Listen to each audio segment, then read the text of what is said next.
Ian Lynn among fugitives being sought by Interpol. Teach them! Always make sure the message reach them!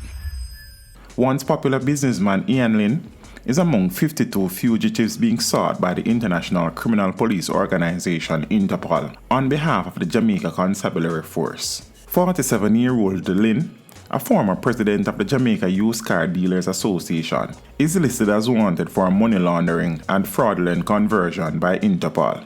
Also on the list is 63-year-old Morris Lee, one of two policemen who fled the island following the killing of a teen in Whitfield Town, St. Andrew, in July of 2007. The 52 men, ages 25 to 69, are wanted for various criminal offenses including murders, shootings and wounding, among other crimes. One, identified as Stokely Collins, is wanted for 5 counts of murder. Kemoy White is being sought for burglary. Ian Lynn is being sought by the police after Carmax Jamaica Limited, a used car dealership of which he was a director, was accused of failing to pay over more than $100 million, which the company reportedly collected from the sale of motor vehicles. Investigators said those who were allegedly fleeced of money included policemen, politicians, and bigwigs of several companies. Darren Blake, another director of the dealership, was arrested and charged with fraudulent conversion in connection with the incident. But Lynn reportedly left the island as the police began their investigations.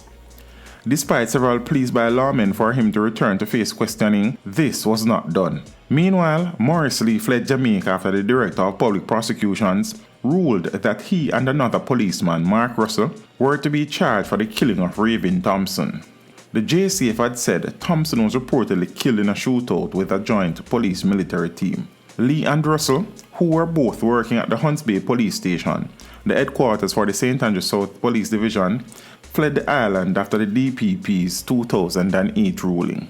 Russell was however held and extradited by US authorities in 2012. Following a much publicized trial, he was convicted of murder in the Home Circuit Court exactly 10 years later in July of 2017. Lee has not been seen since. Teach them! Hey yo, hello! Send the message and make it reach them. It's teach them. Right here, Warlord representing. Thank you for watching. Like the video before you go. Please subscribe if you haven't done so. And remember to share the video with your friends and family. And browse the channel for more quality content. Until next time, walk good, my friends. Teach them!